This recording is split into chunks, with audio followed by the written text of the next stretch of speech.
Well, as a company officer, I think it's really important. I think it really starts with that leadership. A lot of the changes that we're making, they are difficult to implement in some ways, and it does change the culture a little bit, and it changes the procedures, and it is a difficult thing to for some guys to get used to. So as a company officer, I think that's the key to making these things happen. You just have to make sure that you're supervising the members correctly, and you're making sure that all these procedures are actually being implemented properly.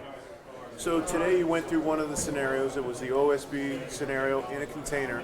What did you think of that experience? Realistic? Was it different than the training that you had received, whether it be a recruit or throughout the duration of your career? Yeah, no, I think it was actually very realistic. The conditions were very, very difficult to operate in, so it was very similar to a real fire. It's a little different from what I'm used to. I'm usually not in a container.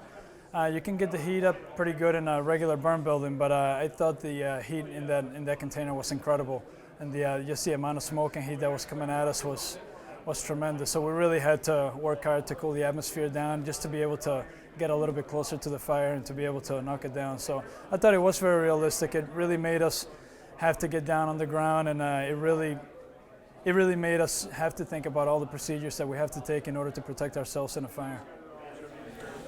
Already there are some that are saying, I'm not sure we want to know what's going on in training for fear that it may do away with live fire training. Any thoughts on that, or what would you say as a participant to somebody that's kind of pushing back from that perspective? Well, I understand the pushback. I have to be honest, I've thought the same thing myself. I hope that we can learn a little bit better what we're dealing with as far as like training fires, and hopefully that can help us protect our members and our instructors a little bit more. But at the same time, I don't think live fire can be taken away from the firefighter. I think that's an element in training that's absolutely necessary.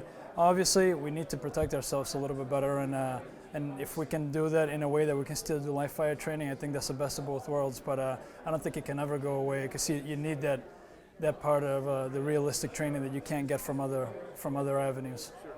Being a first-time participant, is there anything here that you witnessed that kind of surprised you, that maybe overwhelmed you a little bit as far as maybe even the sophistication of what's going on, some of the equipment, anything there that kind of took you off guard? Actually, I was surprised by the amount of people that are making this study happen. As far as like researchers, there are an incredible amount of researchers, and the equipment that they're using, it all seems to be pretty incredible. So I was impressed with the level of control that they have as far as the research that they're doing, as far as like the medical biometrics that they're taking before and after.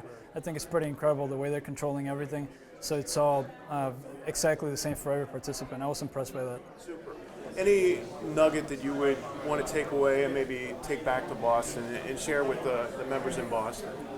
Absolutely. One thing that I definitely like is just being able to work in the containers. I think I'd like to add that for our training facility in the future. But as far as the actual study itself, I'm definitely really curious to see the results and the data and all the information that they gather. I really think that that'll help us. It'll be one more piece that we can use in our profession in general, but definitely in the Boston Fire Department, to help protect our members from the effects that we're having with cancer.